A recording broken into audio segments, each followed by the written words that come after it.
Hello aspirants, welcome back to UPSC PYQ analysis series. Today we are going to analyze 2024 prelims polity question. With reference to the Parliament of India, consider the following statements. First statement, prorogation of a house by the President of India does not require the advice of the Council of Ministers. So prorogation గురించి అడుగుతున్నారు. ఒకసారి prorogation గురించి చూద్దాం. So article 85 class 2A లో ఏమో మనకి ప్రోరోగేషన్ గురించి mention చేస్తున్నారు అనమాట. So president of India can prorogue either of the houses, అంటే లోక్సభ ఆర్ రాజ్యసభని ప్రోరోగేట్ చేయొచ్చు, లేదా బోత్ ద హౌసెస్ ని ప్రోరోగేట్ చేయొచ్చు అనమాట. సో జనరల్ గా ప్రోరోగేషన్ అనేది ఎప్పుడు చేస్తారు? అడ్జర్న్మెంట్ సైన్డ్ అయిన తర్వాత చేస్తారు, అంటే 2 to 4 days లోపు ప్రోరోగేషన్ అనేది చేస్తారు. బట్ ఎక్కడా కూడా కాన్స్టిట్యూషన్ లో ప్రెసిడెంట్ టైం లిమిట్ ని మెన్షన్ చేయలేదు. నెక్స్ట్ ఆర్టికల్ 85 క్లాస్ 2B లో ఏం మెన్షన్ చేస్తున్నారు? డిజల్యూషన్ ని మెన్షన్ చేస్తున్నారు. డిజల్యూషన్ ఆఫ్ లోక్సభ, రాజ్యసభని డిజల్యూట్ చేయలేరు because it is a permanent body. So Lok Sabha dissolution ఎప్పుడు చేస్తారంట? 5 years టెన్యూర్ అయ్యే ముందు, లేదా కాన్ఫిడెన్స్ కోల్పోయినప్పుడు,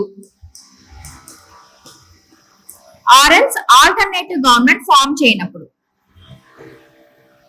సో ఈ కేసెస్ లో డిజల్యూషన్ అనేది చేస్తారు.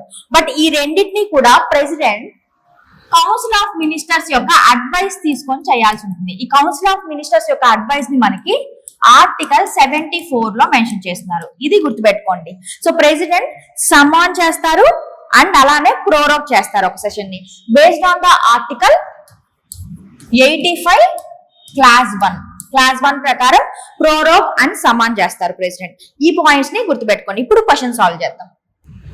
So prorogation of a house by the President of India does not require the advice of the Council of Ministers. He requires the advice of the Council of Ministers. మనం ఇందాక చూసాం కదా. So ఇది wrong statement. Second statement, prorogation of a house is generally done after the house is adjourned signed by, but there is no bar to the President of India prorogating the house which is in session. So general గా ప్రోరోగేషన్ అనేది అడ్జార్న్మెంట్ signed అయిన తర్వాత చేయాలి అంటున్నారు. But ఎక్కడా కూడా president కి time limit ని మెన్షన్ చేయలేదు అని. ఇది correct statement. Third statement, dissolution of the Lok Sabha is done by the president of India who save in exceptional circumstances does so on the advice of the council of ministers. So president of India Lok Sabha dissolution చేస్తారు based on the advice of the council of ministers. So article 85 clause 2B లో చూసాం దీన్ని. So ఇది కూడా correct statement. So ఇప్పుడు correct statements ఏంటి? 2 and 3 are the correct statements. Further videos కోసం Sharathchandra IAS academy YouTube channel ని సబ్స్క్రైబ్ చేసుకోండి.